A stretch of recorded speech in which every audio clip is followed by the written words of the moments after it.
Kyle Gibson with the Texas Rangers, and you're listening to the Texas Ranger Fanatic podcast with Alex Plink.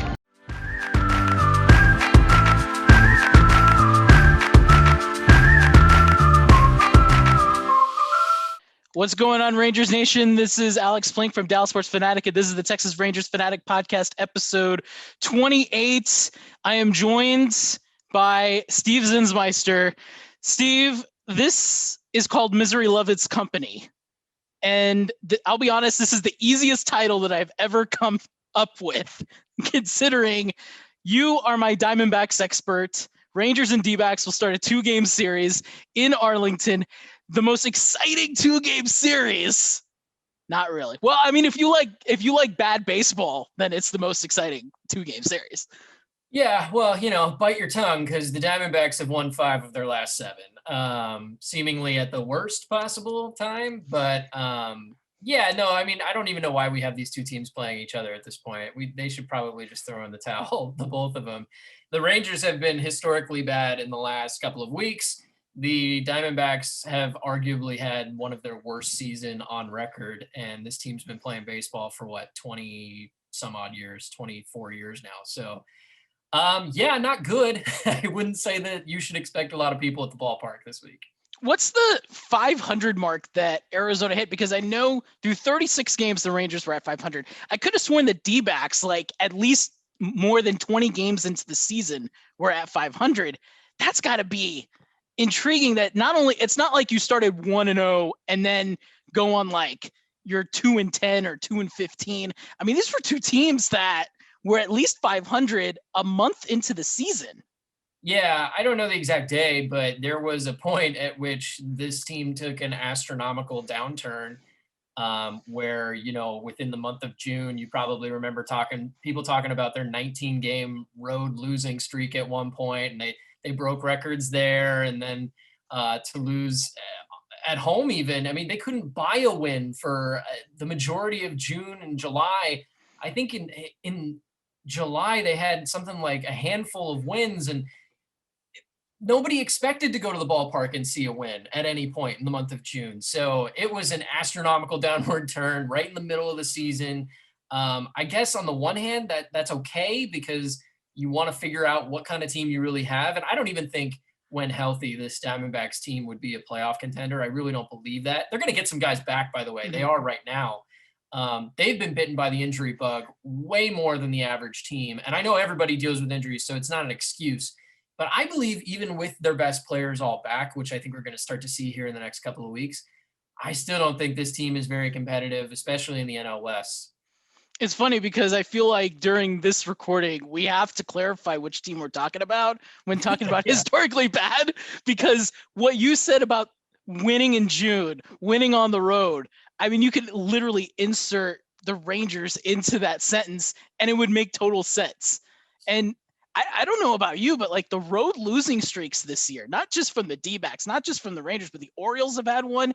And those 3 teams aren't even, well, maybe that's changed a little bit, but they're not even the worst teams on the road. I mean, I don't have the math in front of me, but the Rockies are 10-35 on the road. I don't know if that incorporates a 12-40 road record for the D-backs. I don't have the math in front of me, but it's interesting when you talk about the D-backs, the Rangers, and their road woes.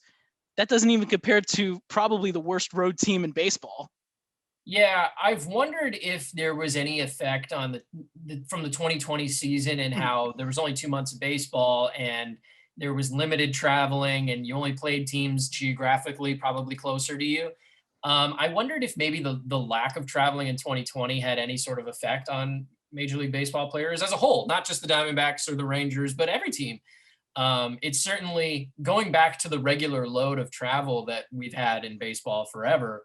To go back to that, it's like going from 0 to 60 very, very quickly. And I wonder if maybe that has played a role in road teams performing so terribly. But I don't know. That's a study for another day. And I can't wait to see the book that's written about that one.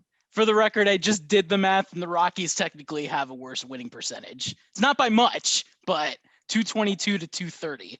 When the Rockies are your bar, your standard that you're shooting for, especially where they're at in the NL West now, it doesn't exactly mean good things for the Diamondbacks. But you brought up a good point. Last year it's a 60-game season. Now we're to 162. I don't know how young and how many of those young players got a chance to play for the D-backs last year, but you're going from what is a 2-month season to a grind 6-month season. And it's odd enough to think that at this time last year, this is Sunday, July 25th, that we were 2 days into the 2020 season.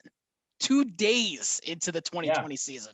So you think about from a young player mindset, I don't know if you got used to the 2-month season, but now you're on a 6-month just absolute grind. So you wonder if that's taken a toll on a lot of these young players. Yeah, especially for a team like the Diamondbacks where, they do have a mix of older veterans and some really, really young guys like Pavin Smith, who's, kind of first base, right field, center field even, which I don't love, but that's another story. You got, Andy Young, Josh Rojas. You got a lot of younger guys, Josh Van Meter. And so I don't know, because a lot of them did get kind of called up and really got their start last season, like you said. And then you have a select few veterans. You got David Peralta, Eduardo Escobar. I would call Ketel Marte a veteran, although he hasn't played a ton because of injuries. So, yeah, I think you're right. Some of these players are growing up in an environment where they got their start in a weird time. And for some of them who might come up this season for the first time, they didn't have a season in 2020. They didn't have a minor league season. Now, they still worked out at their, what were they called? The alternate training sites. So it's not like they did nothing, but right. You can't tell me that not having those actual live at-bats against opponents, against real competition, does something to a player in their development. So in a way, you lose a full year of development. And for the Diamondbacks organization that has a lot of good prospects that are lower down, it did not help this organization at all because their depth didn't move up the system last year. Some of them, like a guy like Dalton Varsho, got called up sooner than I thought he would. And you can see it in his batting average. I think he's hitting like 170 something. He's not ready for the major leagues, and he's playing. And there are plenty of guys like that for the Diamondbacks who I think just missed out on an opportunity in 2020. And I think you can kind of use that to a benefit of some of the other guys I've seen who got their shot last year, who got a taste of the big leagues. I mean, you're looking at Eli White. You're looking at now Leody Taveras is still at AAA, had a little bit of work early this year in the majors, but you're seeing those guys get their feet wet into the big leagues last year. And even though the results weren't there, to kind of have that experience of big league pitching, it utilized and motivated them during spring training this year. And you're dealing with some guys who are in the lineups that you wouldn't see in a traditional season last year that would have they may have hit AAA, but not in the majors, considering you got guys who were going from high A into the big leagues, AA to the big leagues, because there was no live pitching. You had the alternate training site. Yeah. And I think too, part of this discussion needs to be financial. Every organization in baseball lost money on the pandemic last year. That's without a doubt. Some more than others, I would say. And the Arizona Diamondbacks took a very conservative approach to the offseason where they didn't spend money on pretty much anybody. Their big acquisitions were guys like Joaquin Soria, who doesn't make a ton of money and is an older player. Tyler Clippard, who just pitched for the first time this week for the Diamondbacks. Asdrubal Cabrera was their big ticket item in the offseason. It's not like he makes a ton of money, somebody that you guys are very familiar with. So that was. Are we in 2021 or are we in like 2010? Right, exactly. But those were their big acquisitions. So they played it really conservative in the offseason. And I think a lot of teams are like that this year, where they would rather call up a guy who's maybe not quite there. He's a tweener between AAA and the majors. They'd rather have that guy up for $500,000 than pay $4 million for a guy like Cabrera or Soria. And if they can fill that hole with a replacement level type player for cheap, I think a lot of organizations are going to consider that, especially given where they are financially. Well, that's so Kurt Terry gets his opportunity this weekend in Houston, and ultimately it's like, okay, he's tearing it up in AAA Round Rock. Let's see what he can do. I mean, whether he goes off, whether he stays put, whether he struggles, see what this kid can do. Now, don't form a conclusion 3 games into his big league career, especially against a pretty good pitching staff of the Houston Astros. But see how he deals with the situation, see how he deals with the spotlight, and then give him some time to develop. And if you feel like you have to set him down, go ahead and do that. So I think right now, for Rangers fans' perspectives, you may be seeing a lot of those. I know John Daniels hinted at this. I know Chris Woodward has hinted at this. You may see some big name position players, not so much pitchers, but position players coming up into the big leagues to ultimately say, okay, this is what we have. Let's just see what these guys can do. Yeah, I think the developmental issue has really stung the Diamondbacks, especially in the pitching area. You know, this organization went out and traded Zach Greinke a couple of years ago for 4 players primarily. And really, I wouldn't blame you if you didn't know who any of them are. The number 1 guy who was the number 4 player in the deal was Josh Rojas. And he's the only one really making a major league impact right now. Seth Beer is a first baseman who hasn't made it to the majors yet. Corbin Martin missed a ton of time with Tommy John surgery and hasn't made a big splash in the majors this season. He's pitched a couple times, but nothing big. And JB Bukauskas, who's another guy who played in the futures game, who hasn't made a big star yet. And he's been pitching out of the bullpen. So I don't know if that's a win or a loss, but I think that there's been a huge deficit in development in baseball this year. Now, some guys have benefited from this. I would say that Adolis Garcia has been a huge benefactor of all this. I mean, he's taken an opportunity that he might not have otherwise had in another regular season and really shined. The Diamondbacks just don't have that guy. They don't have a guy that really took advantage of it. Pavin Smith, I would say, is a very interesting prospect, and now we can say major league player. The problem is I don't think he shines in any one particular area, puts together really good at-bats. He's probably one of their best developed hitters, but he's not going to hit a ton of home runs. I don't know what position he plays, so he's one. Josh Rojas is a name that you've probably heard at least this season. I mentioned he was a part of the Greinke deal. He's kind of a utility infielder, outfielder, maybe kind of like a Marwin Gonzalez kind of player who can play all over the place. But I don't know what position he plays going forward. And he's out with a pinky injury right now. And so I don't know. They just don't have a developed player, at least not the way that the Rangers have managed to develop Garcia this year. Well, and it sounds like you have a lot of pieces, but you don't know where to fit them.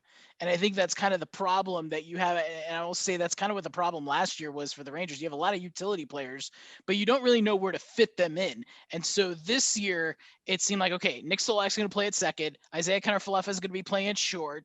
And then you go and get David Dahl. He's playing in left. And I will say this is I feel like on paper, the Rangers do have a okay roster currently in the big leagues. They have I don't know how the Diamondbacks, as far as the minor league systems, like you said, they're flourishing in the single A, double A levels.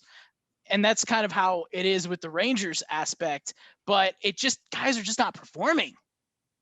They're just not performing. They have good track records, but they're not performing. Adolis Garcia, like you mentioned, but he's been on a slowdown since the All-Star break. Joey Gallo's been on a slowdown since the All-Star break. Kyle Gibson in his last, I don't know if the trade deadline stuff is really messing with these guys, but Kyle Gibson, you look at 15 starts after opening day between April 7th and July 2nd, the dude had an ERA under 2 pretty much. But in his last 3 starts, he's gotten bombed by the Tigers twice. And then I'm going to read a stat line to you, and I don't know how surprised you'll be on here. So 3 runs, 2 earned, 4 hits, 4 strikeouts. This is in 6 innings, 8 walks. Oh, it's a quality start. By definition. By definition, a quality start. Yeah. Ooh. 8 walks is something you don't see in a stat line very often. Walked 4 in the first inning on Saturday against Houston. How did he give up so many runs without giving up hits? But then you answered that for me. So that's interesting. Yeah, I do wonder about the trade deadline stuff too. Fortunately, that's not going to affect many of the Diamondbacks players because nobody was really. I think it's just Eduardo Escobar is the only Diamondback I'm hearing. Yeah, well, you're going to hear the most around Eduardo Escobar because he is their only all-star. And I know that there's a rule that every team has to have an all-star. So it's not like he earned it in a lot of ways, but he is the best power hitter in this organization, and plays a key positions in like third base. He can play second. We've heard all along that the Chicago White Sox have interest in going and getting a second baseman. I think that Eduardo Escobar would be a good fit for them.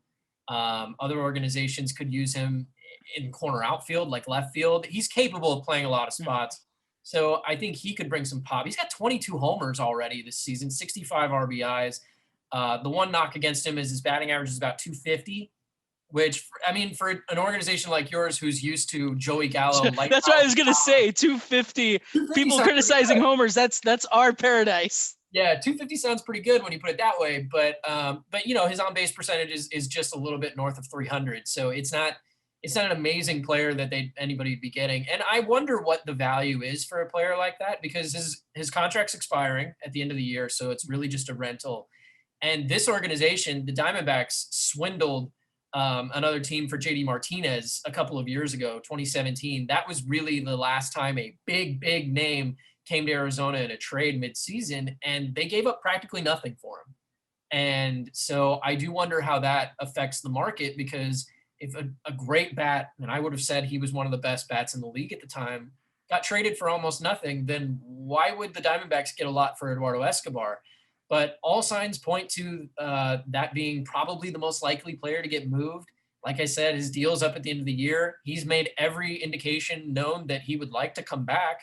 So who's to say you can't trade him and then re-sign him?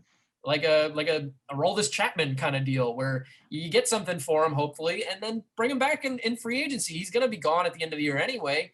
Another name you might look out for is Merrill Kelly. Mm-hmm. Merrill Kelly in his last 7 starts, he's been really. I think he got a good outing on Saturday against the Cubs. Yeah, I think it was last Sunday he pitched against the Cubs at home. I was there in the ballpark for that one. He made it into the 9th inning, which is pretty remarkable. He ended up giving up 4 runs, but I mean, when you pitch 8 innings, that's really not the end of the world. 6 innings, 2 runs, 1 walk, 5 hits, 6 strikeouts at Wrigley Field. Oh, okay. So he pitched against the Cubs again. Yeah, they played twice in the last week. Pretty good. That's respectable. He's got a 2.6 ERA, 2.62, I think, since the middle of June. He's been really, really good in 7 starts. I think some contending team would like him as a 4th or 5th starter. Oh, yeah. I don't think that he's much more than that. His best time with the organization was last season, which, like we talked about, was only 2 months long, and he was injured for half of it. So it really just means he had a good month last year, and he's certainly having a really good month right now. So he might be a name that gets traded for sure. I don't know what you get back for him, but he would be traded because he's hot.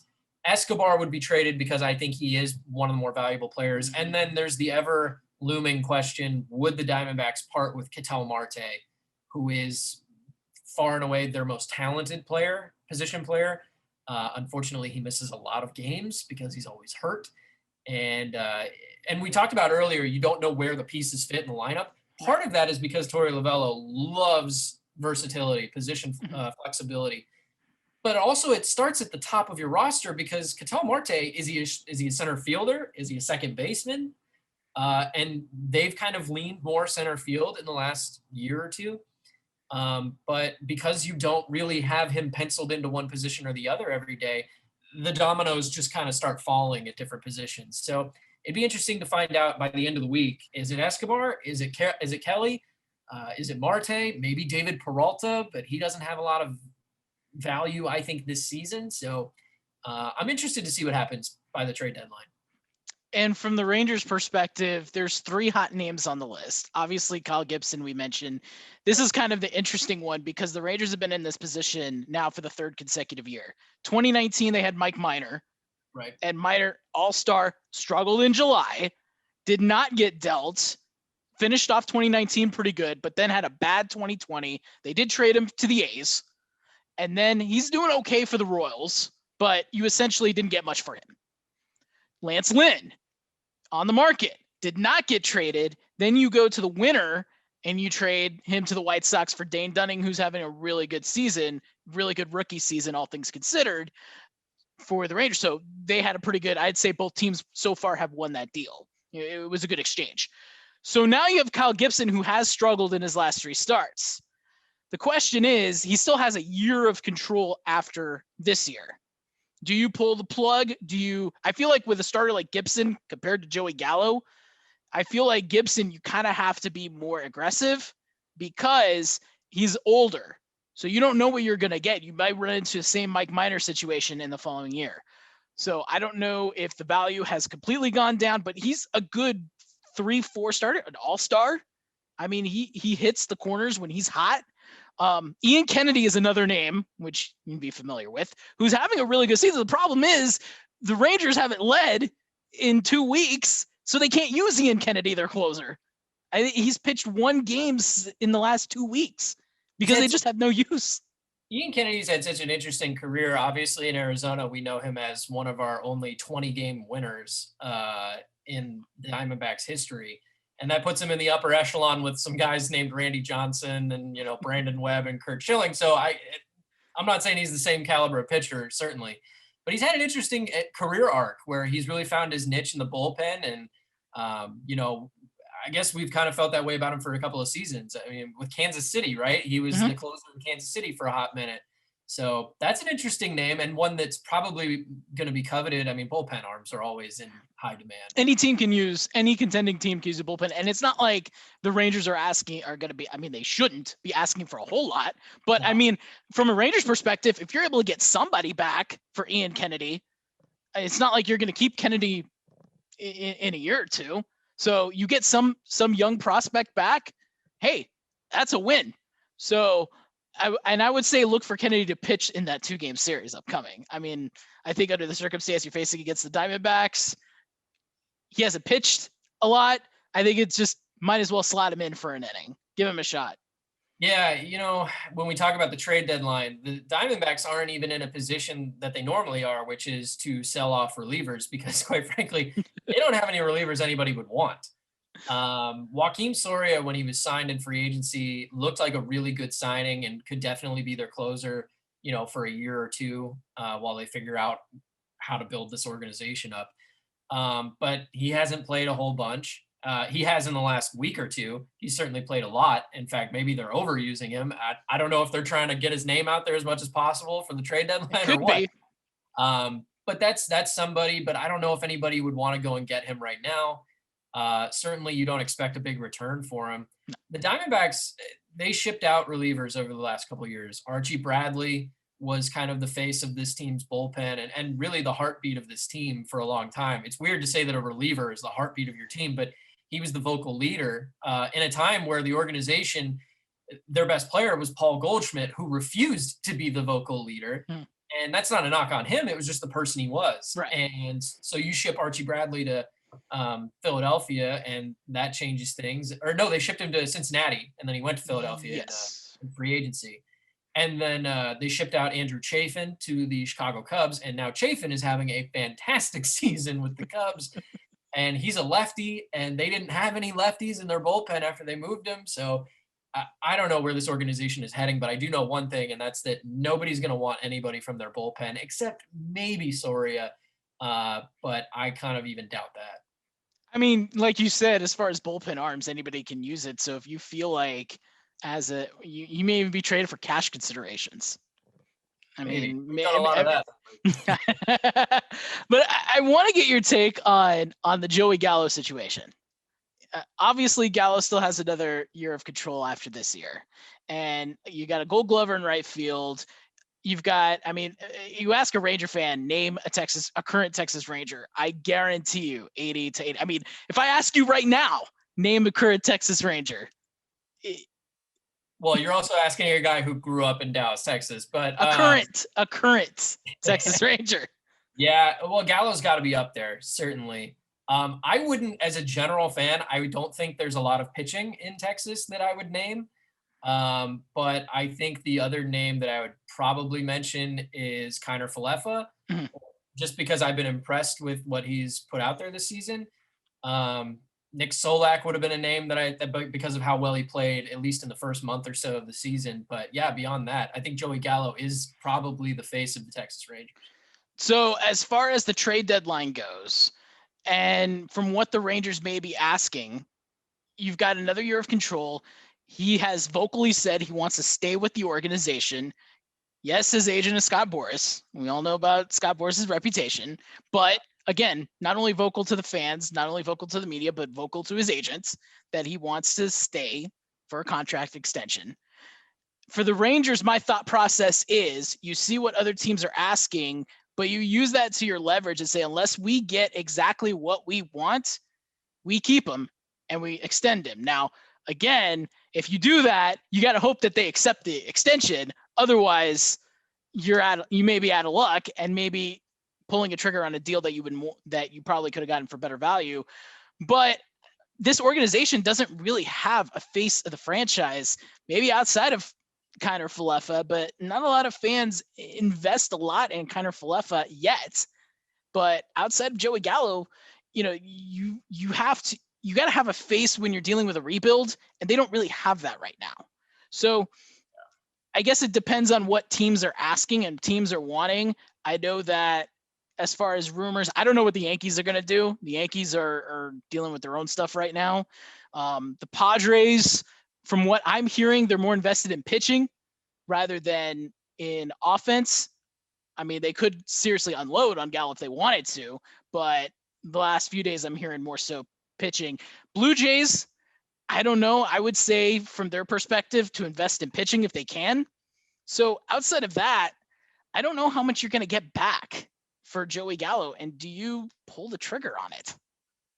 Yeah, contextually, with the Diamondbacks organization, the last big trade that they really went through, well, I guess Greinke was pretty big, but when they traded Paul Goldschmidt and they had this decision looming where they knew that he was going to hit free agency at some point, and that as the best first baseman in baseball at the time, you probably could have made the argument for Freddie Freeman, but as one of the best first basemen in baseball, they came to the decision that we can't afford to keep this guy. We can't pay $25 million a year, which is what it ended up costing in St. Louis.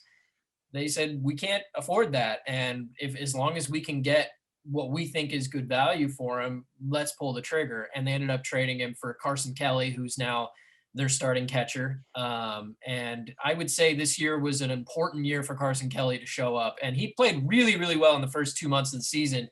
Maybe has cooled down a bit, but I think has solidified that he can play as a starting catcher. And then Luke Weaver was the other part of that trade, and he hasn't played because of injury. And when he has played, he hasn't been all that impressive. So I don't know that there's a spot in the rotation for him anymore.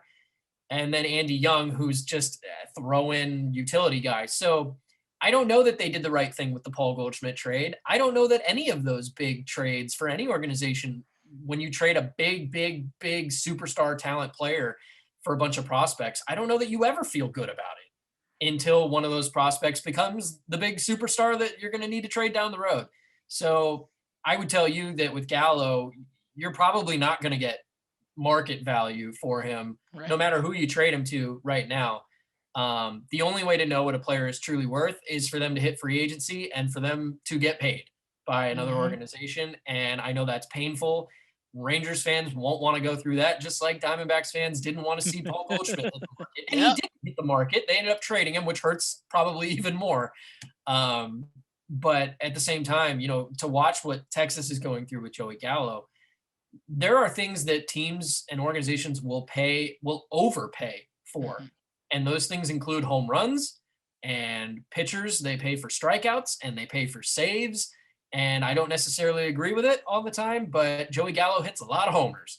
And I expect that some contending team will take a look at him and say, we can plug him into the middle of our already contending lineup, and it's just going to make us that much more dangerous. And I think that there's a good chance that a contender comes calling and looks to possibly, I don't know what they're asking for Joey Gallo, and it's probably a lot with the extra year of control, certainly more than Eduardo Escobar will draw.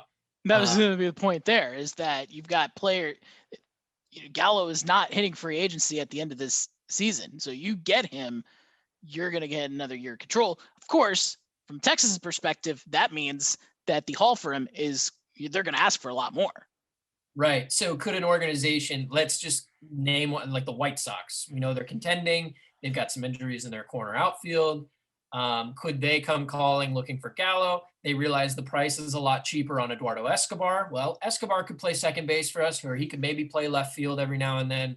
Let's pull the trigger on Escobar because he's cheaper. Right. You do face that challenge if you're the Texas Rangers, is there might be some other names on the market who might be a little bit cheaper because they're not having as good of a season, or because, quite frankly, they just don't have the star power of Joey Gallo. What are we at? 5 days until the trade deadline? 5 days. 5 days. 3 o'clock Central Time, 1 o'clock Pacific as the deadline hits. My God. And you know what? I'm going to say this. I'm going to predict that the next 3 days-ish are going to be relatively quiet. I know we had the Nelson Cruz deal, which is pretty curious on the Rays side, which makes me wonder for the and not curious because of them acquiring Cruz, but then they deal Rich Hill pretty quickly. Kind of curious to see how that works, but again, it's the Rays organization, so I'm not going to question. I think we stopped questioning the Tampa Bay Rays. They always seem to figure it out. I do think they got a great hitter. Oh, yeah. Oh, of course. Obviously, you know a ton about Nelson Cruz with his history with the organization, but I think you get a great hitter. He may be 40 years old or whatever, but the guy still hits. And you know what? As long as there's still value in that bat, somebody's going to come calling. And you had to know it was going to be an American League team. But yeah, interesting that they move off of Rich Hill. But I think they figure it out. They're a pitching by committee kind of team, and I mean that in the bullpen, but also in the rotation. They don't always have a star in the rotation. Blake Snell played a significant role in their World Series run, but I mean, you can make the argument that they're not the kind of like we got a 1 and a 2 and everybody else. They're a 1 through 5 usually, and so I don't know. I have somewhat of faith in their plan, regardless of how odd it may look. Teed off in Cleveland, and I don't know how you feel about that. Speaking of Cleveland, name change. Oh, I want perfect timing. I wanted to get your thoughts on the possible name change.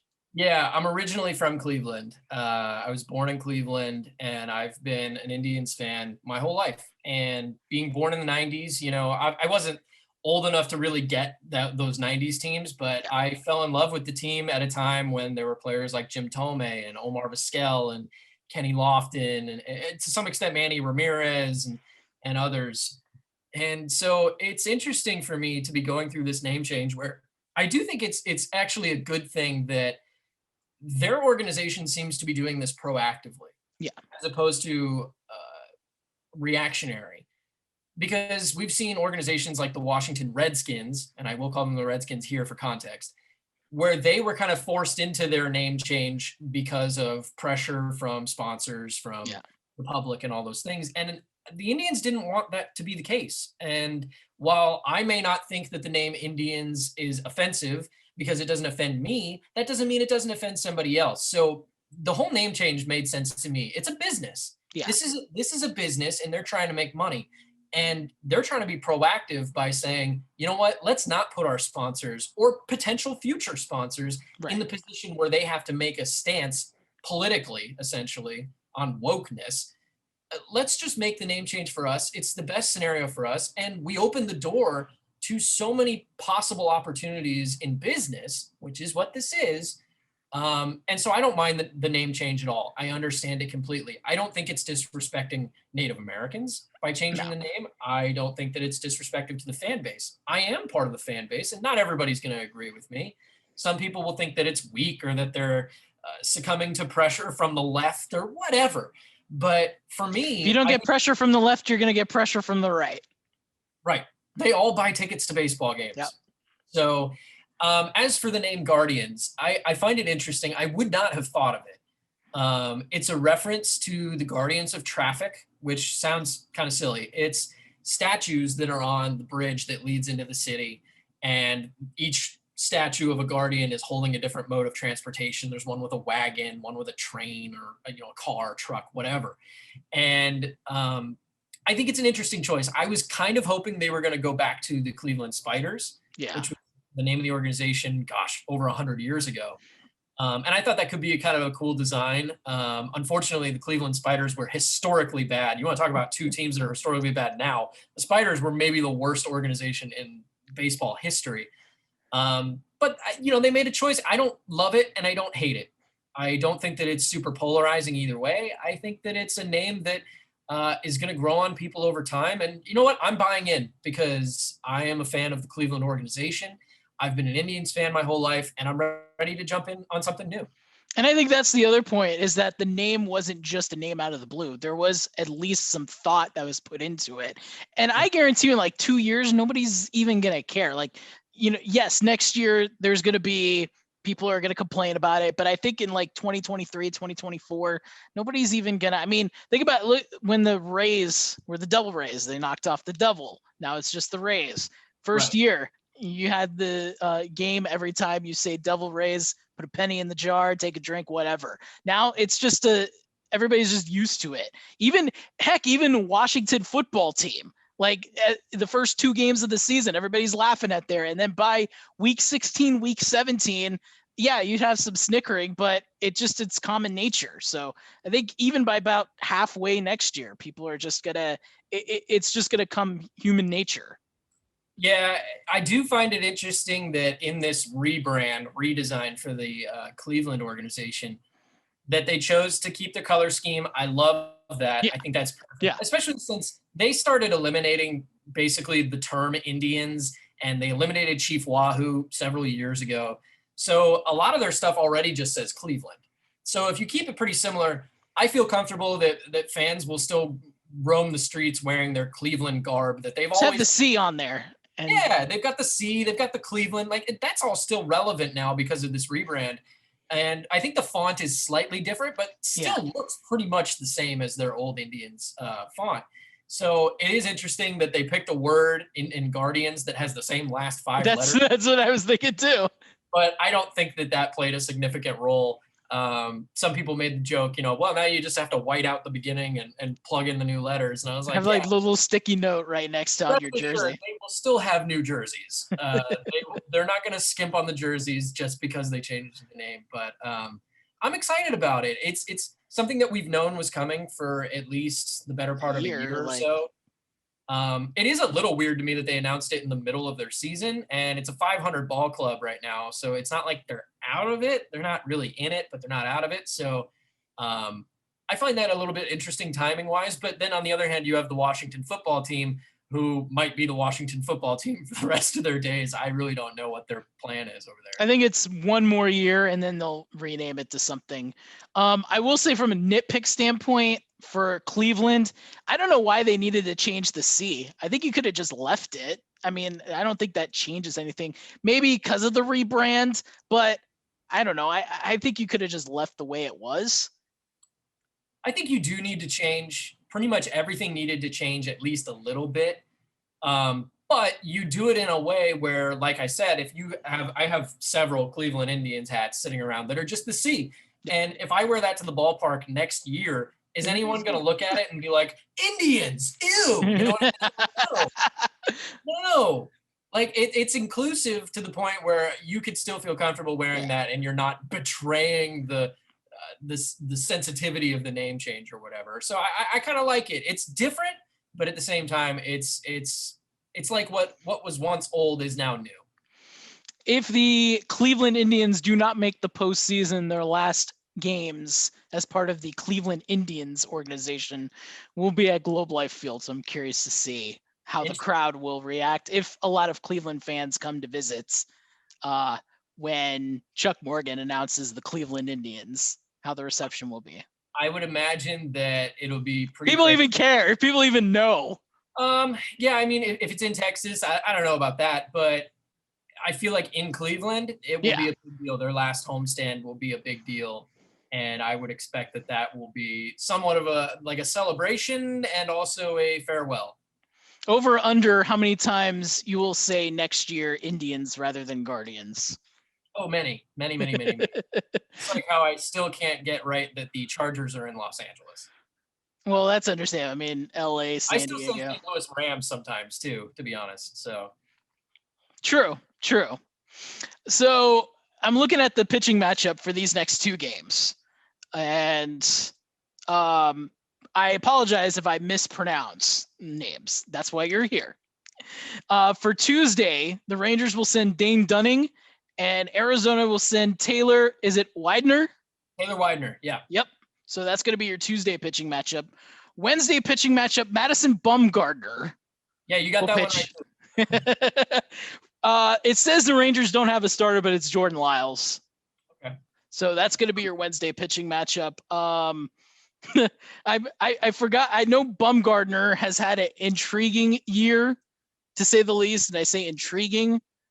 Well, he did throw a sort of no-hitter a couple months ago. He threw a 7-inning no-hitter and a doubleheader, which does not officially count in the record books. I'll have you. Cal Gibson was pissed about that when I asked him the other day. Yeah, but since then it hasn't been a great story. Bumgarner, he's in his second season with the Diamondbacks, which really equates to about a full season when you consider the length of last year. Bumgarner's not been good. I mean, he's not a good Diamondback. They paid him a lot of money. His first season was about $6 million because they thought they were going to be competitive last year. They backloaded the contract. That looks like it's going to work out absolutely horridly for the Diamondbacks. Bumgarner's got a 5.61 ERA since joining the organization. He's coming off of 2 really good starts, though, where I think he pitched 5 innings in one start, 6 in the other. I think he's got 2 earned runs total in those 11 innings. So he's coming off of 2 really good starts. That might scare the Rangers fans, but before that, as if we need any other reason to be scared. Yeah, but coming off of 3 or 4 really bad starts before that. So I don't really know what to tell you there other than Bumgarner. If I posed this question the other day on our podcast, if the Giants came calling and wanted Madison Bumgarner back, but in return you get nothing. Let's say, like, they give you a couple $100,000 or whatever, cash considerations. Would you, as a Diamondbacks fan or as a member of the organization, would you give Madison Bumgarner back to the Giants, a division rival, I'll have you note, for nothing, just to take him off the books because you gave him that horrendous contract, 5 years, $85 million. And everyone on our podcast came to the agreement that, yeah, we're ready to jump ship on Bumgarner to the point where we would give him away for free if a contender wanted him. Well, plus the other thing is if you're trying to build an organization and get some young players, then that opens up a rotation spot for one of those young players to get their shots. So yeah, I would take that. I would send it over if you get cash considerations for Bumgarner. His free agency deal, kind of comparable to the Zach Greinke deal. If you remember back when they gave him $206 million unexpectedly, nobody really had the Diamondbacks in the running for Bumgarner for most of the free agency period. And then they just kind of came out of nowhere and surprised people. And he just doesn't really fit their organizational timeline right now. And if he's going to be eating up 23, I think it's 24 million next year, he's going to be eating up that kind of money. That doesn't give you a lot of room to work with as an organization. And they appear to be an organization that needs to be spending less and not more. And as a fan, you always want to spend more. But like we talked about, this is a business. So I anticipate that moving him would be nice. I, however, do not anticipate that there's a lot of teams out there looking to trade for a guy with a 5.1 ERA who costs $24 million next season. Unless, I mean, I don't even want to say unless, because unless may not even, but unless you're willing to just, a team's not giving up really anything for him. Well, just say it. Even I would say, the Dodgers are one of those teams that just throw around money like it's nothing. Right. Because to them it isn't. But I don't even think an organization like that would blow that kind of money on a guy like Bumgarner. But the only scenario I could see it happening is in San Francisco, where there's not just sentimental value, but this guy won World Series for them, multiple World Series for that organization. The fans love him there. He might be able to take a chance. Yeah, he might be able to bring back some of that success he had in his 11 seasons with the Giants. So it's an interesting proposition. I have no idea if the Giants actually would want him or if they've even put in a call. I imagine it's probably an exploratory type of thing, not a serious thing. It was just something that popped into my head. But interesting to see him this week. I can tell you a little bit about Taylor Widener. There's not much to tell. He's a younger guy. I think he's 26. He's been one of their tweeners over the last couple of seasons, going up and down. And he's pitched 7 starts this season, really 6 because one of them got cut short. And he missed about a month at the beginning of the season. Then he missed another month and a half with a groin injury. So he didn't pitch for a long time. And he might be statistically one of the better pitchers in this organization right now in the major leagues. Not that that's saying a whole lot, but there's just not a whole lot we know about Taylor Widener and how good he can or will be. But I do find him interesting. Again, it's only 7 starts. It's such a small sample size. Right. And he hasn't thrown more than 4 2/3 innings in his last 3 starts. So he's not likely going to go very deep if and when he plays against the Rangers. Dane Dunning's start's probably going to be cut short. They want to limit his innings just because it's his first full season. And Jordan Lyles going on Wednesday.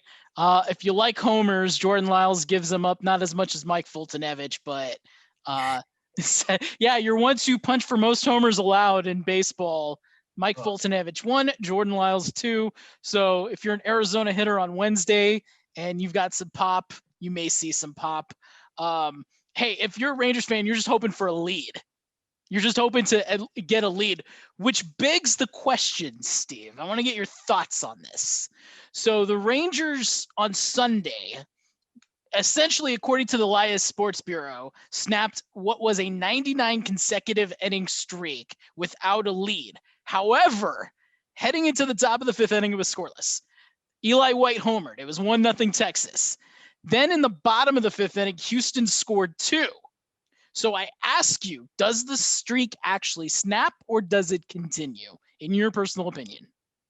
I would say the streak snaps. The way that you presented it to me is they have not had a lead in 99 innings, I think you said. That no longer remains true if you took a lead at any point. So I would say the streak snaps. However, you could still say they haven't led at the end of an inning in 99 innings or whatever the case may be. But yeah, I would say the streak ends, although it is a very low bar that you're setting right there. I don't know. Would you rather have it 99 innings? I mean, at this point, like 99 innings and then let's see, 4 innings. So you're looking at 103 innings since they've ended an inning with a lead. Actually, 104 innings make that, because the first time it came about was 2 weeks on a Saturday, the 10th. They had a lead entering the inning, and then it wound up being tied at the end of the 2nd inning. So add another inning to that. Setting the bars low. This is what 2021 is about, isn't it? Isn't it crazy? Rangers, by the way, are 4.5 games back of the Diamondbacks for the number 1 overall pick. So hey, if Arizona's 2-game sweeps the Rangers, all of a sudden it's down to 2.5 games, and who knows what happens after that. I don't know what the Diamondbacks schedule looks like if they've got a lot of Dodgers, Giants, and Padres. And they will. They always do. Rangers don't go to Houston at all for the rest of the season. So I guess if you're a D-backs fan, you're happy about that, because the Rangers can't win in Houston. So battle. Hey, it's a battle of who gets that number 1 pick. And then of course you got the Orioles in the mix. Yeah, it's not something that you ever want to be the number 1 pick. No. The last time the Diamondbacks were the number 1 pick, they took Dansby Swanson and then immediately traded him several months later for, well, let's just not talk about it. Shelby Miller is somebody. Ranger fans remember Shelby Miller. Yeah, they said hello and they said goodbye in less than like 3 months. Fortunately, your experiment with Shelby Miller was much cheaper than the experiment the Diamondbacks went on, but we don't need to talk about that any more than we have to. But yeah, no, and the Diamondbacks, they just had the 6th overall pick. What was that, 2 weeks ago? And then they take Lawler, and of course, it's a question whether or not he's going to go to Vanderbilt or sign with Arizona. Yeah, it's still up in the air. I don't have any information on that. Everything I've read is he hired this agent, and he's signing some deals with, there's that discussion that's going on now in collegiate sports about image and likeness, and he's taking some steps in that direction that kind of hint maybe he wants to go to Vanderbilt and still make some money while playing there. All the while, the Diamondbacks have to sign this prospect. He's widely considered a top 3 player in this draft. They got him at 6. As you and I both know, baseball draft is way different than any other sport, because you don't just own the player when you draft him. You still have to sign him. Jack Leiter's, I don't want to say he's in a similar situation, but somewhat in a similar situation, whether or not he's going to go back to Vanderbilt or if the Rangers are going to sign. Now, I will say this, the Rangers feel confident that they're going to sign him.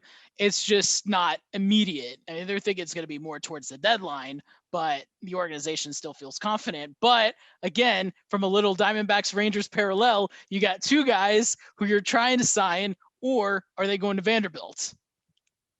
Yeah, and that's the trouble that we face. The last time the Diamondbacks had a shortstop from Vanderbilt was Dansby Swanson, and we're cyclically right back into that conversation we just had. But yeah, it's something that I'm going to be keeping a close eye on. It's not like you lose Jordan Lawler all of a sudden, like, oh, woe is me, the Diamondbacks end of the world, because as you know, you get another pick in the next year's draft. So feasibly, the Diamondbacks could have the first overall and 7th pick overall next year in the draft.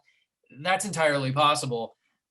Certainly don't want that to be the case. I would love for Jordan Lawler to be a part of the organization and start that development clock a little bit sooner than that. But yeah, the Diamondbacks could have the number 1 pick again next year. It looks like next year's draft at least has one transcendent player, which would be nice for the Diamondbacks organization, but there hasn't really been a number 1 overall pick that's been transcendent since Bryce Harper, Steven Strasburg, maybe. So that would be cool. It would at least be like a silver lining to this god awful season that we're enduring.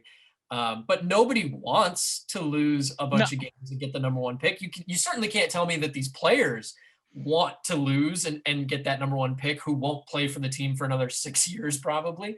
None of them are going to be here at that point. Right. So you can't say this team doesn't want to win.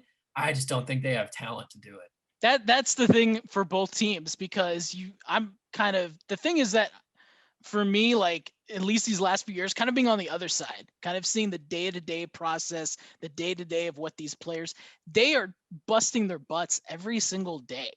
They're out 4 to 5 hours before the game, practicing, getting swings off. You can't tell me that if they're out for a 7 o'clock game, that they're out at noon that same day, that they don't care. And even saying like, oh, they don't want to play for their manager. No, if you're not going to play for your manager, if you're not going to try, why are you going to be out there 7 hours before the game? That's the thing, is there's been a lot of talk this season in Arizona about Torey Lovullo, who is also on the last year of his contract. He's the kind of guy hired in, I think, 2016, maybe 2017, but 2017 was his first season and he won Manager of the Year. Yeah. So we know the guy can do the job. And is he a worse manager now than he was in 2017? I don't think so. No. Is he the reason that the Diamondbacks are so terrible this season? I don't think so. So are you going to fire the guy mid-year? Do you just not bring him back next I never liked firing a guy mid-year, because what's that going to – it's not like at any job where you fire the guy and then you rehire somebody a week later. That's not going to happen. Your bench coach is going to be your acting manager. More than likely. Yeah, I mean, that's not always the case, but that's likely the case. So what is that? I just never understand that. What does that accomplish? If nothing else, it gives you a jump start on potential candidates that could be available in the offseason. You could start talking to people. I don't know what the tampering rules are with coaching and whatnot, but you could start looking at candidates a lot sooner than an organization that fires their manager at the end of the year. We see that in football every year at Black Monday, then a bunch of coaches get fired and then a bunch of them get hired within the week.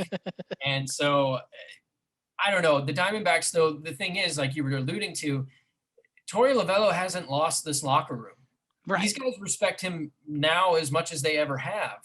And they want to run through a wall for this guy.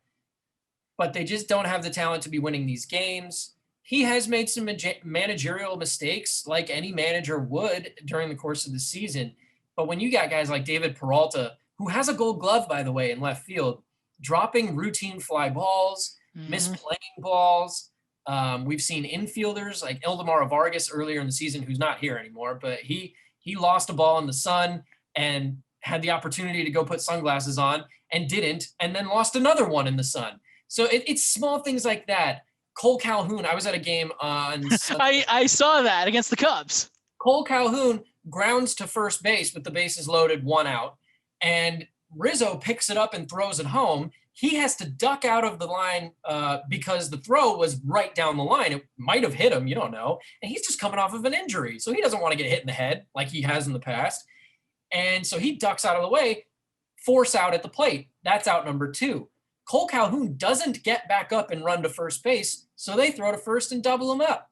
And trying to go get his helmet.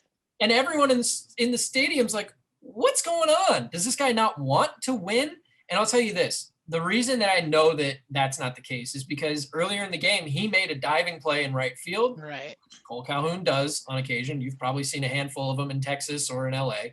And he also made another great play in the corner, which I don't know if you're familiar with Arizona's corners at Chase Field, but they're very they're outward indented. Yeah. And so they're a tough spot to play. Yeah. And he made a great play there. So is it because he didn't want to win the game? Of course not. He was holding that team together defensively, single-handedly. He just had this mental lapse. And maybe it's because he hasn't been playing. Maybe he was fearful of getting hit. Maybe he was maybe it was just a brain fart. I don't know. But it's things like that that have just kind of been the epitome of what this season has been for the Diamondbacks. It's funny because at the beginning, it's like you can replace the word Diamondbacks for the Rangers because that's exactly what's going on. This is a Rangers club that in their current 12-game losing streak is hitting 150. I think just below 150.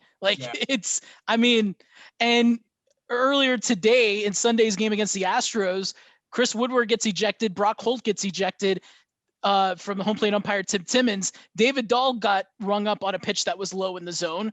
Dahl wasn't happy about it. Brock Holt goes to David Dahl. He's like, hey, do you think that was a strike? He's like, no, that's a ball. Brock Holt's like, okay, I'll say something.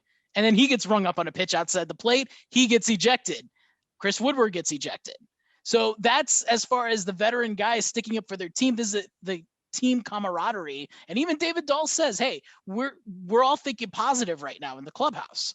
So it's not that everybody, I think it's like you said, it's just the lack of talent that they have, the lack of experience, the lack of talent.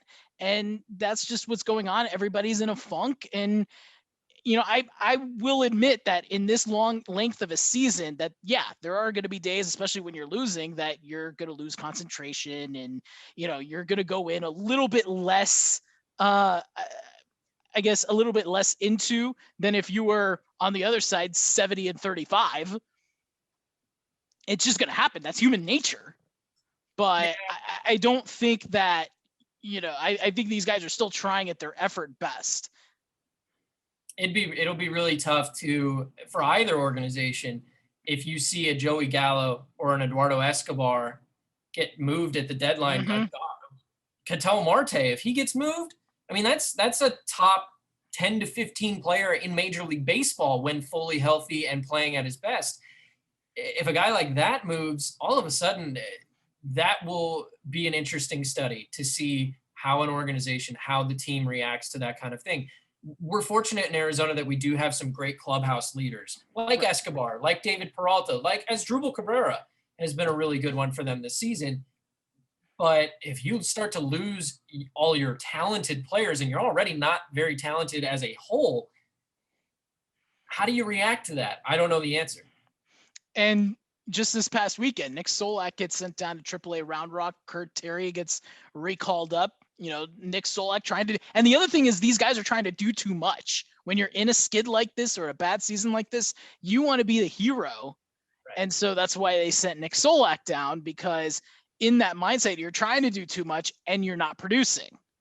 And so it's kind of like, hey, you're work on stuff, work on it in AAA. If you lose that game, it doesn't matter. I mean, minor league wins and losses don't matter as much as major league. So I told you before the podcast that I had a Nick Solak Diamondbacks tie. Give it to me. I'll slip it in there. I did not know this until I was doing research for this week's matchups, but Taylor Widener was a part of a trade, I believe, from the Yankees when the Diamondbacks sent Brandon Drury to the Yankees a few years back. And Taylor Widener was in that trade. Nick Solak was also in that trade and went to the Tampa Bay Rays. Yeah.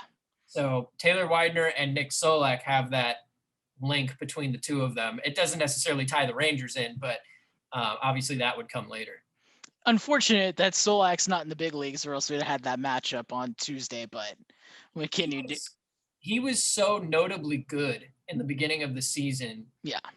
From an outsider's perspective, somebody who doesn't watch the Rangers a whole lot, you talk about how there's a lot of utility players like Brock Holt, I would call as one. Charlie Culberson. Kiner Falefa, I've seen him play catcher before. So anybody who plays catcher and then wins a Gold Glove at the hot corner and then goes on and becomes an everyday shortstop, that's pretty much unheard of. I mean, you could throw out names like Brandon Inge, but that was a failed experiment. Kiner Falefa is the alternative. He is the peak, the pinnacle of that debate. And so to watch a guy like Nick Solak, who is also kind of a roamer, can play a lot of different spots. Texas has been interesting because they fit that mold in a way that the Diamondbacks do in a lot of ways. I mean, Pavin Smith is playing center field. He's a first baseman. Who else does that? Joey Gallo. Although I mean, it's funny hearing articles saying, well, they could just stick Joey Gallo at first or at third. You're not going to do that. You're not going to stick, teams are not going to stick Joey Gallo at first and third. He's not. You don't want to waste that arm talent. Right. Not even at that point, but like comfortability. If you want to give Joey Gallo as much as you have, play him in right field. Not even in center field. I wouldn't even stick him in center field. They're two totally different types of players, Pavin Smith and Joey Gallo. Where Joey Gallo succeeds is arm strength and power. Pavin Smith is patience, contact, and I don't even know in the field what you would say. Hey, but Joey Gallo patience. I will say that. Tops in baseball and walks. Fair enough. No, that's true. But that sometimes comes with power too when teams try to avoid you like the plague. Whereas Pavin Smith, you can't avoid Pavin Smith because he's going to walk because he's good at walking. Right. Yeah. Oh, that's true. That's true. You pitch around Gallo. Hitting a home run necessarily. Right. So yeah, two totally different players. But it's interesting because I can only think of those two and maybe Cody Bellinger, who are like traditional first basemen, came up through the ranks as first baseman, and then ended up playing center field. I don't like Pavin Smith in center field. He doesn't have the arm talent or the fielding talent that those two other guys do. Certainly not Bellinger, but also Joey Gallo. But it's interesting that the Diamondbacks and the Rangers kind of fit a lot of similar. Then you have that option too. If you absolutely need Pavin Smith, I mean, you could fit him in, especially if he's hot offensively, then you have options. Unfortunately, they have that need all the time. Because who is their regular center fielder? Well, I guess Ketel Marte. Well, then who's your regular second baseman? Oh, I don't know. Who do we got sitting around today? You know, it's been such a big need this season. Last year, they went out and acquired Starling Marte. Loved that trade, by the way. It was the trade that put the whole team together. You go out and get Cole Calhoun in free agency to solidify right field, which has been the biggest disaster in this organization for years. They haven't had a right fielder who can play the game in a while. And Cole Calhoun comes in. I finally felt good about it. He misses time with injury. Starling Marte, they trade him a month into his tenure with the Diamondbacks. So the outfield has been a disaster for the Diamondbacks. Marte is still injured. Cole Calhoun doesn't remember to run to first base sometimes. David Peralta has 4 home runs this year. So he's not, or at least the last time I checked, he only had 4. So he's not exactly hitting the way David Peralta is used to hitting. So this outfield is a mystery to me.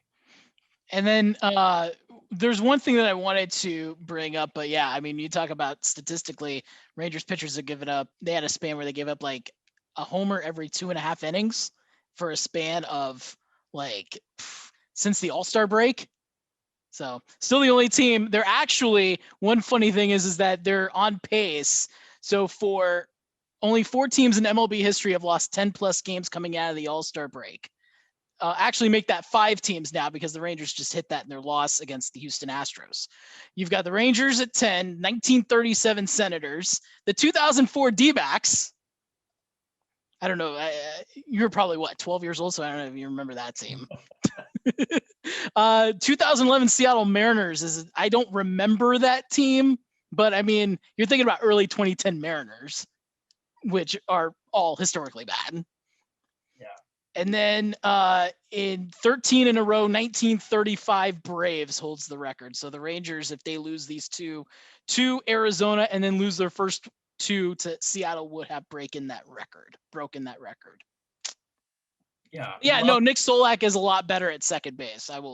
I think that's his primary position. They wanted to give him some work in the outfield, but it just wasn't quite there. And they have somewhat of a crowded outfield too. But yeah, no, that's an interesting note on Nick Solak. Unfortunately, he won't face Widener on Tuesday, but I did talk to him, and he is going to be our guest for the Rangers7. Talked to Nick Solak about a couple weeks ago.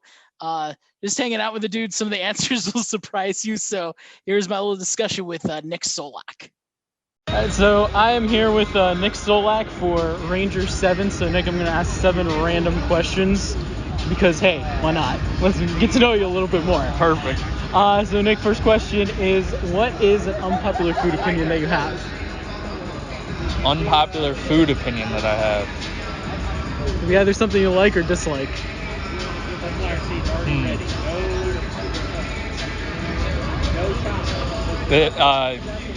Actually, I just got the business for it a little bit, but I'm from Chicago. I love Chicago pizza, but I can't get Chicago pizza everywhere. So like Papa John's is like my favorite. I love Papa John's so much, and that's been kind of a unpopular opinion. Like the people argue with me like whether Papa John's is that good or like, hey, you're from Chicago, how can you eat Papa John's pizza? But I love it. It's so good. So I have to ask, because when you guys have like 6 runs on the board, do you like think at the top of your mind like you need just one more so that you can order and get 50% off the next day?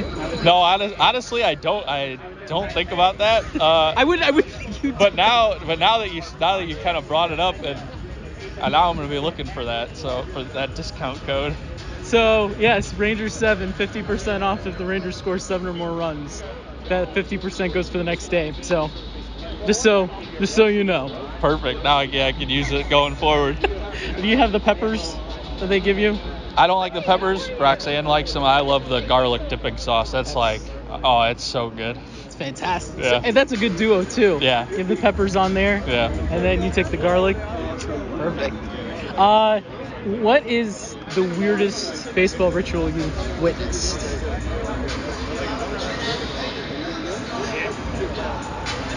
These are tough questions. Probably the weirdest thing is like...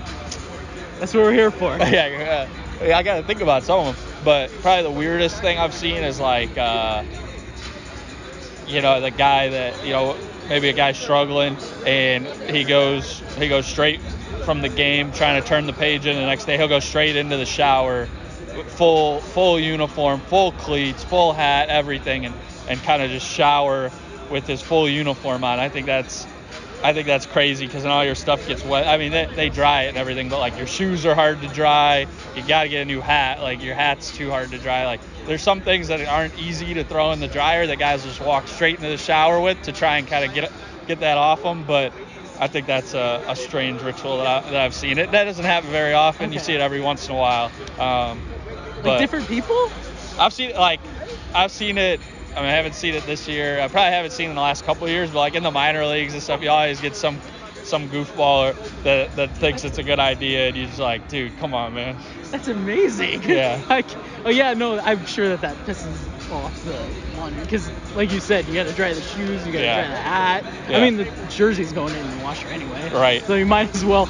And I guess I could kind of wash away the struggles. Yeah, I think that's the idea behind it, but yeah, the clubbies, when they see that, they're not too happy because shoes are hard to dry, and the hat it's time for a new hat after that gets soaked like that. Who's low key funny on the group? Oh, there's a lot of funny guys in the clubhouse. I mean, I get a kick out of Joey. He's really funny. Trevino's funny. Those guys kind of going back and forth between each other is really good comedy in the clubhouse. Keeps it loose. With those guys are funny together. Going back and forth. What is your ideal travel destination? My ideal travel destination, probably Australia would be cool. I've never been there or anything, but my grandma was from Australia, so was born and raised there. So I think it would be really cool to go out to Australia for a vacation at some point. Do it for a long period of time and just kind of explore. So, and I know there's actually a winter league out there that I've seen guys in the minor leagues go and play at, and they've talked about it, and they said it's like really cool. So I think it'd be cool to go vacation there sometime. Vacation or a possibility in the winter? Maybe. But yeah. Or do both at the same time? Yeah, you never know. Nick, what's a song on your playlist that people wouldn't expect? A song on my playlist.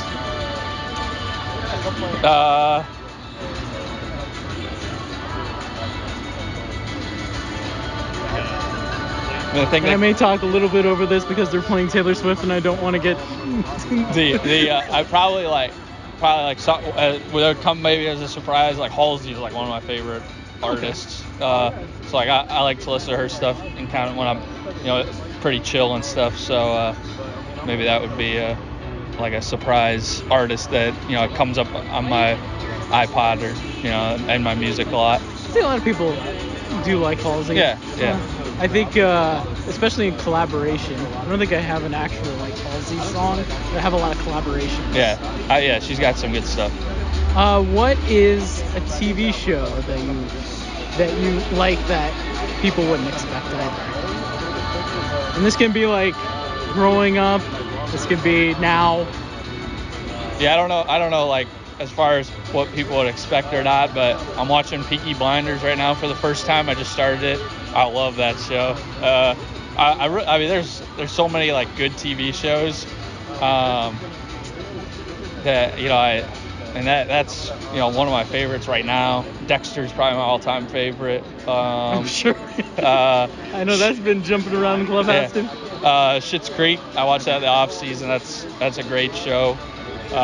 Those are probably like my top 3 that come to my head like right now. So, out of your club teammates, so I'm going clubbing and I need a wingman. Who are you recommending? I don't know. That's a good question. I'm not asking for a miracle worker because I know nobody on there. I mean, I don't know that. I'm trying to think of who would be a good one. I don't know. You got. I don't know. It's a toss-up probably between a lot of different guys in that clubhouse. I don't know. I can't nail down one guy to say him. So. Is there a 2? Is there 2? I don't know. I can't come up with anybody. I'll let that one pass, Nick. Appreciate the time. Thank you so much. For sure. All right, appreciate the time from Nick Solak.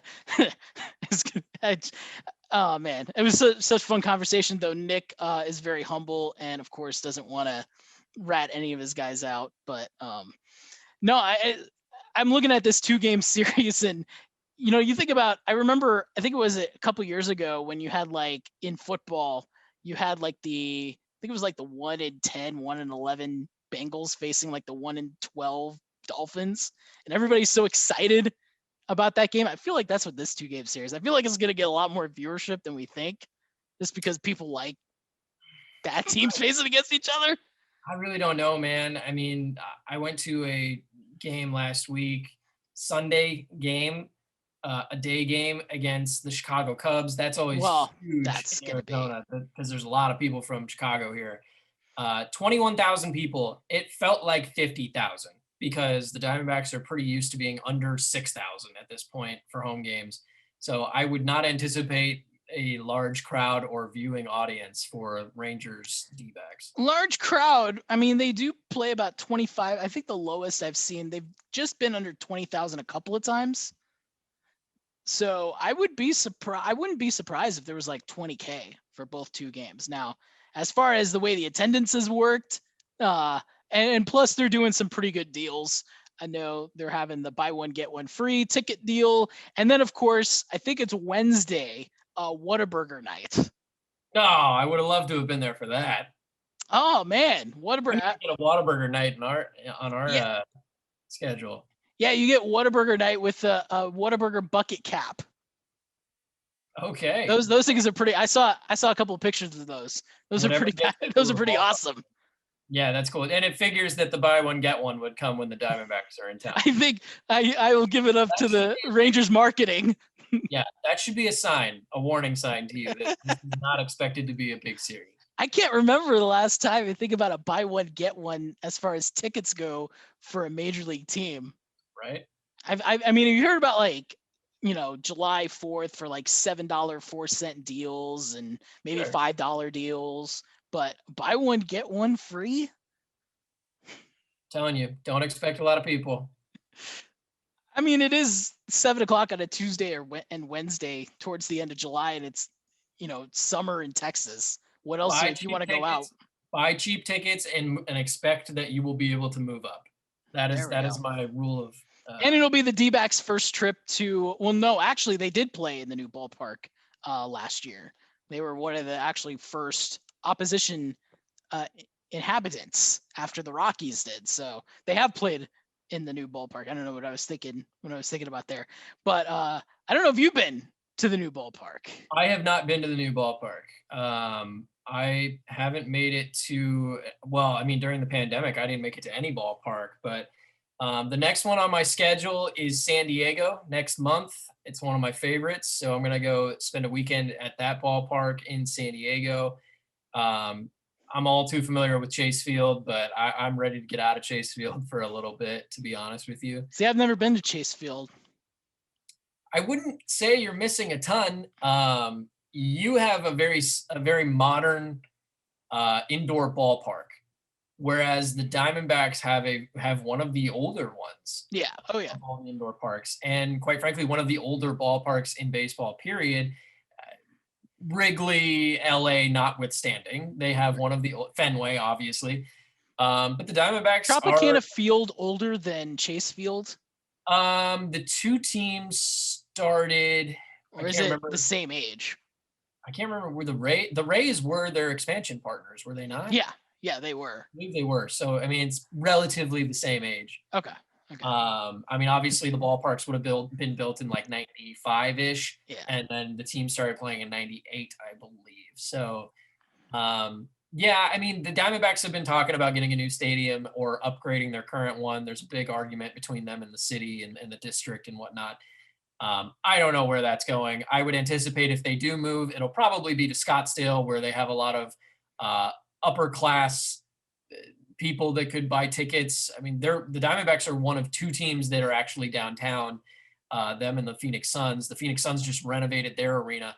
I would love to see them do a renovation at Chase Field and keep the Diamondbacks downtown and centralized in our valley. But I don't know if that's going to happen or not. The Coyotes have been threatening to leave for a long time. And hockey in the desert is not something that I would say is prominent, but it is fanatical. So if that is a word, I don't know if I just made that up, but people go crazy for hockey when they are hockey fans. And so I could see the Coyotes and the Diamondbacks moving, maybe not to the same place. Obviously, you can't play hockey on a baseball field all the time, although they do it Technology, Yeah, just wait. Maybe about 10 years, we'll have a 4-way stadium where you can convert the same building into 4 different things. Then scheduling becomes the issue. Yeah, I would say you're probably going to see the Diamondbacks at Chase Field for at least a few more years. Yeah. But one thing I want to do as far as Chase Field is sit by the pool in center field and just lay out. Yeah, you're gonna have to shell out a little bit of money for that. But then again, that is kind of one of the cooler aspects of the ballpark. They used to have a TGI Fridays in left field, and that went by the wayside during the pandemic. So there's no longer a restaurant. It's just empty.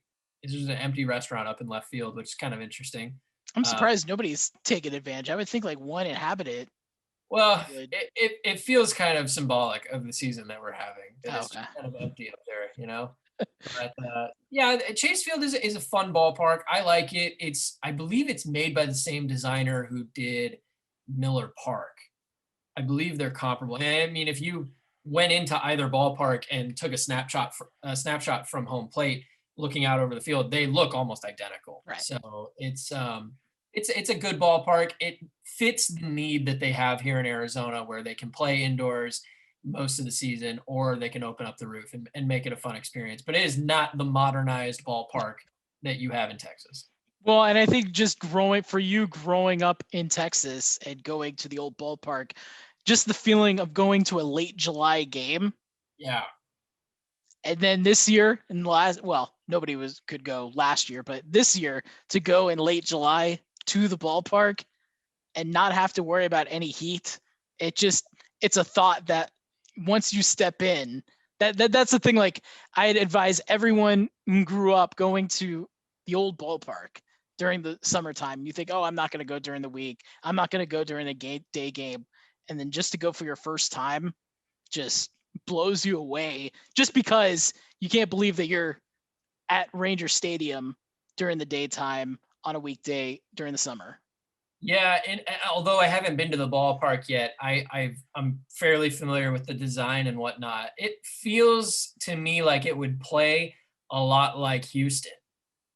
That kind of the left field with the pillars and the big wall, the glass wall in the back, kind of looks like Houston to me with the jumbotron in right field. I don't know if that's just me, but I'll say as far as the aesthetics look, I could see that, but the way it plays, nowhere near. Okay. It plays a lot more fair than Houston does because there's no Crawford boxes, there's no garage. Right. I was gonna say Houston is much different because of the box in left field. Yeah. And so yeah, I guess when I said it plays that way, I guess I would have had no reason to go that direction. But yeah, it does look aesthetically a lot like Houston to me, from at least the inside. Outside, I don't know that there is a ball. Outside, I'll admit outside, but you know what? I wonder, based on the weather, how you had to design it, because you can get some pretty nasty storms, some pretty nasty tornadoes. And so I'm sure that came into there. I'm not an architect, so I don't know if that even plays into a factor. I would assume it did. But yeah, no, the inside's it's a lot more pleasing than the outside. And there's something to, like, you and I grew up in a time when ballparks were designed to be aesthetically pleasing from the outside. Yes. And the ballpark in Arlington, or whatever we call it now, I'm not even sure. That's Globe Life Park. That's what I've always called it, the ballpark in Arlington, and I'm going to continue to do that. So that's fair. But it was designed in this almost regal way, and you know, I being from Cleveland, you know, I call it Jacobs Field still. I know it's Progressive Field or whatever, but the Jake was built in a similar way. I mean, they're almost like cathedrals. They're palaces where we would go as kids to watch our idols play a game that we also played on weeknight. It reminds me of Comerica Park too. Yeah. Sort of, when it has that same, obviously, like the structural is different, but like when you think about the design, right, I feel like it really does resemble like Comerica Park with the tiger statues. Yeah. And now, I mean, I can't speak to, you know, the ballpark that's currently built in Arlington, because in Arlington, it's not a part of a big city. It's just the parks are there. You know, the stadiums are there. You got AT&T Stadium as well. Whereas here, Chase Field is built into the downtown area, which isn't super popular. It's not particularly large. It's very stretched out vertically. So you don't have a centralized downtown. There's no hustle and bustle around Chase Field for the most part, unless the team is really good. Yeah, which happens once out of every 10 years. It's like U.S. Cellular Field, or wait, I'm sorry, Guaranteed Rate Field. Yeah, so to me, like living in Arizona, it's not, Chase Field has never felt to me the way that those other ballparks felt, in terms of like you were stepping into like a higher class. You were stepping into a building that you shouldn't even have the privilege to be in. It almost felt like when you're a kid, you're like, what did I do to deserve to be here? There's escalators that go for miles upward, like that kind of thing. And back in the day as kids, when you go up to ballpark at Arlington and you go all the way to the top of the third deck, it feels like you were going into the sun, into the clouds. You worried that like you're all of a sudden going to turn into the people from Willy Wonka and you're just going to float into the sky. And at Chase Field, you can't feel that. I mean, it's not possible. So it's a totally different thing aesthetically, and I still like Chase Field. It has its issues as an older ballpark. It's over 20 years old. I think it's like close to 25 now if you count the period in which it was being built. But I think you're going to see the Diamondbacks there for at least a little while. They're going to try to patch things together until they find a new home and new financiers to find them a new home. Last thing, Steve. What other notables for this 2-game series? What other notables do you have? Let's see. Well, I know that the Diamondbacks are 0-7 in interleague play, so that should speak well of the Rangers, but I think they're like 2-11. I know. That's what I was going to say. Maybe that's not a point that wins me any credit. I think Arizona has actually owned Texas the last few years. Yeah, the Diamondbacks are 12-39 on the road this year.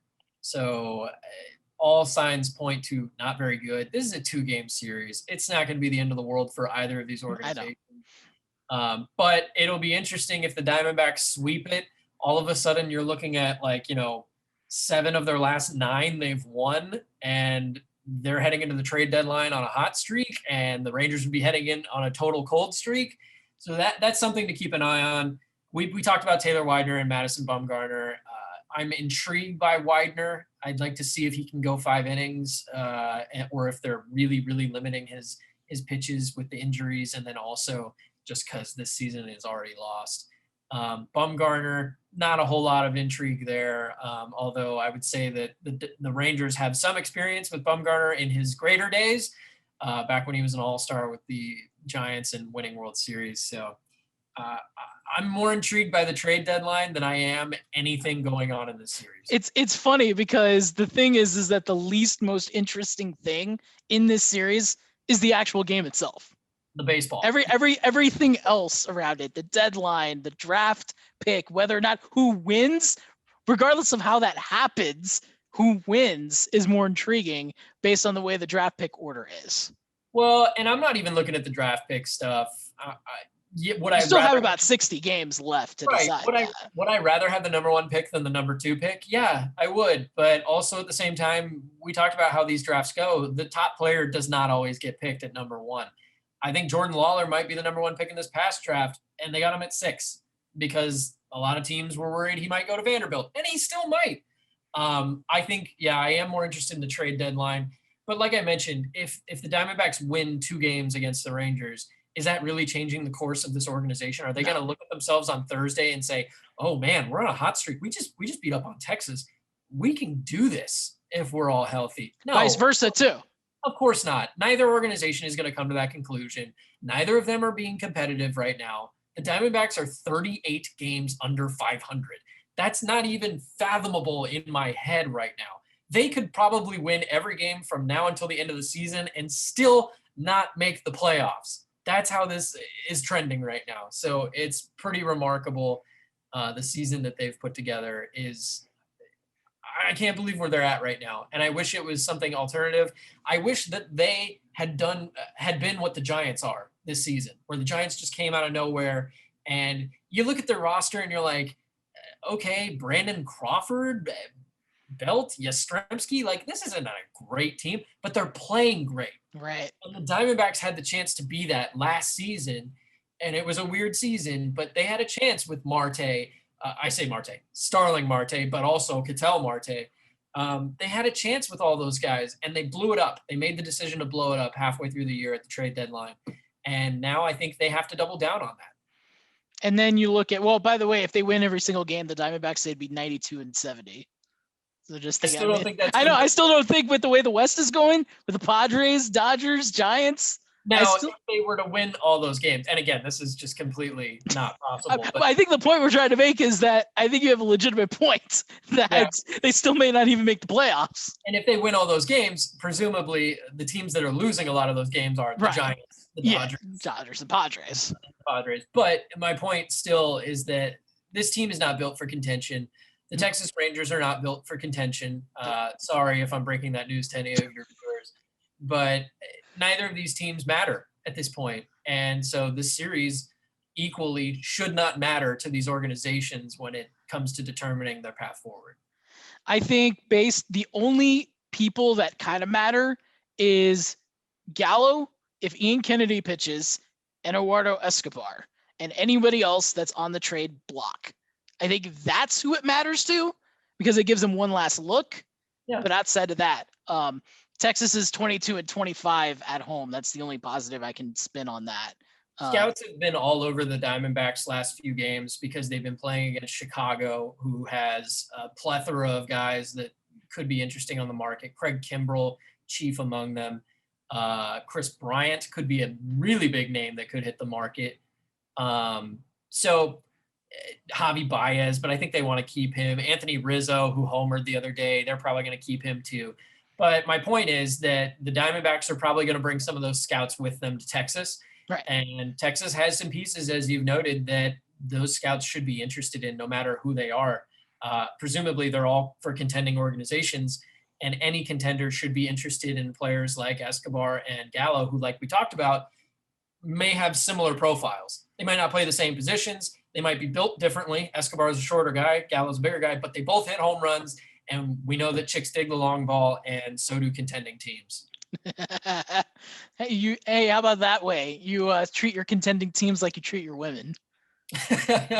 I hope it's well. I hope you treat them.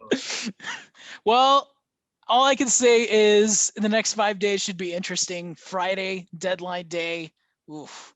I mean, I don't know how the market's going to be honest with you. I don't know how the market's going to be. I don't know if it's going to be a fluffer of, I don't know if that's a word, of just deals all over the place right at the deadline. We usually get those. So I don't know if there would be much activity in the next few days, but hey, welcome to the end of July. Welcome to trade deadline, and welcome to what happens when you have two teams that aren't contending and what happens.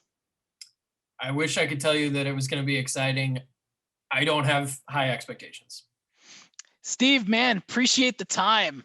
I mean, I don't know if you'll be paying as close attention to the series, but should be. I mean, you know, it's baseball. I think after what happened in 2020 for 3 months without baseball, this is kind of testing that theory of, well, you didn't have baseball for about 4 months. Here comes baseball. It's not good baseball, but here's baseball. Yeah, well, you know me. I will be watching. I will watch it like I have all the other series, but that doesn't mean that everyone else is watching. If you want to, so tell the folks where they can follow you guys. Yeah, if you have an interest in the Arizona Diamondbacks for some reason, check out the Ain't No Fang podcast. We're pretty much everywhere you can find podcasts. The ArizonaSports.com and Arizona Sports app are the top two places you can find us, and check us out there. We'd love to have as many people paying attention to the Diamondbacks as possible. And I am planning to be at the ballpark for Tuesday and Wednesday, so you can follow me on Twitter at @APlinkTX. For podcasts, I've got a YouTube, Anchor, anywhere else you find podcasts. And for Texas Rangers coverage, you know, DallasSportsFanatic.com/Texas-Rangers. And by the way, Steve, I just want to let you know, congratulations. You are the only 2-time guest to be on this pod. I'll take it. You're my D-backs go-to. I give credit to the schedule makers mostly. Hey, you know what? If these two will probably play again next year, because this was just the 2-2 series and not the 6 games a year series. I don't know who the D-backs counterpart is on that. I think it's either Houston or Seattle. I think it's Seattle, actually, which is weird. I'm not sure on that one, yeah. But I know for the Rangers it was the Rockies, and they tend to alternate. So don't be surprised to see 6 games against between Arizona and Texas next year. That's all I'm saying. Whether or not, maybe that will hone in your future plans. It could happen. I'm looking forward to it either way. You know, I have a soft spot in my heart for the Texas Rangers organization. So, Steve, appreciate the time. Thank you. All right, Plank. Love talking to you.